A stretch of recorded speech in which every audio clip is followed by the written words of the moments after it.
Welcome to The Explainer. Sometimes the most powerful guides to modern life are hidden in places you'd least expect. Today, we're cracking open a childhood classic, The Secret Garden, to unlock a surprisingly potent framework for psychological resilience. So here's how we're going to break this down. First, we'll look at what the book calls the poison of neglect. Then we'll see how healing begins by tending to something else.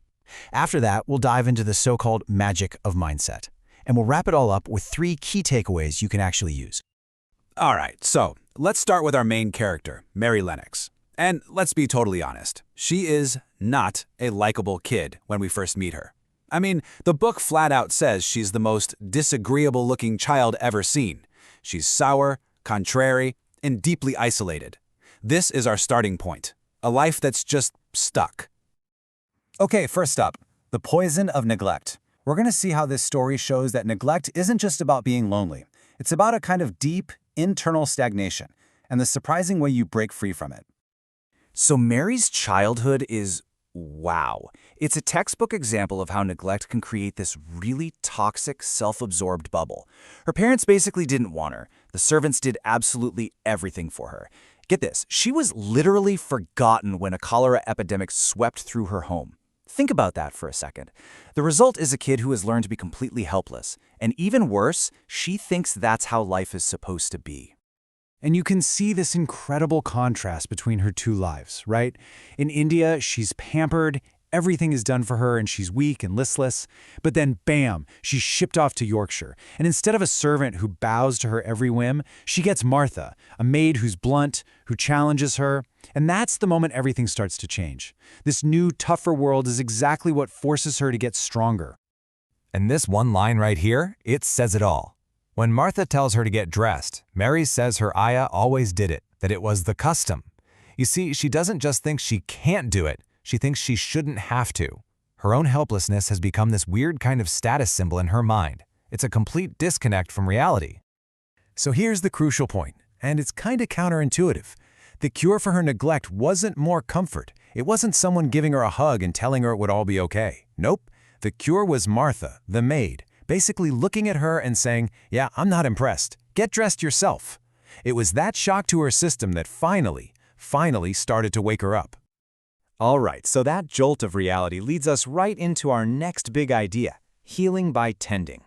Because the book makes this really powerful argument that true recovery almost never starts by looking inward. It starts when you turn your attention outward, to something other than yourself. And you can see the shift happening right here. The narrator tells us that back in India, she was too weak and lethargic to care about, anything. But now, in the crisp air of Yorkshire, she's beginning to care. For the very first time in her life, she's interested in something beyond her own immediate comfort. And that, right there, is the beginning of the end for her old, self-centered world. Now, this wasn't some overnight miracle. It was a process, a series of small, active steps. It all started with just a little bit of curiosity, right? She hears about a secret. That curiosity pushes her to find the key. Then she finds the hidden door. And then comes the most important step of all. She starts to work. She gets her hands dirty, weeding and tending to these tiny green shoots, nurturing something else back to life. And this is where the genius of the book really clicks into place. The garden isn't just a garden. It's a giant metaphor. It's a mirror for the children themselves. It's been locked up, neglected, and everyone thinks it's dead. Sound familiar? That's Mary, and that's her cousin Colin. By healing this garden, by pulling the weeds and tending the roses, they are literally creating a step-by-step guide for healing themselves. So this physical work in the garden sets the stage for our final and most powerful theme, the magic of mindset. This is where the healing goes from something that's just sort of happening to them to something they take control of and use as a conscious, deliberate tool. Okay, so as the story goes on, the kids start talking about the magic all the time. But what is this magic? Is this suddenly a fantasy story with spells and wizards? Not a chance. The book is way smarter and more psychological than that. What they call the magic is really what we would now call focused, positive belief, or cognitive reframing. It's the story you choose to tell yourself. And here's the kicker. The book shows that this magic gets exponentially more powerful when you stop keeping it to yourself and you start sharing it with others, making it a shared, focused reality. And this quote from Colin is the absolute turning point.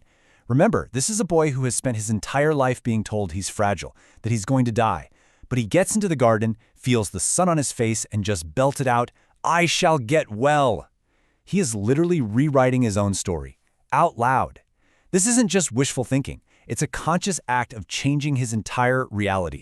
And Colin, being the character he is, actually turns this idea into what he calls a scientific experiment. It's basically a three-step process. 1. Displace. He realizes you can't have a bad thought if your mind is already full of good ones. 2. Vocalize. You have to say it out loud, turn it into a chant, make it real. And 3. Share. You bring other people in on it, making it a shared mission. That's how you make the belief stick. So, what does this all mean for us, right now? Let's boil this whole thing down into 3 practical, actionable lessons you can take away from this story.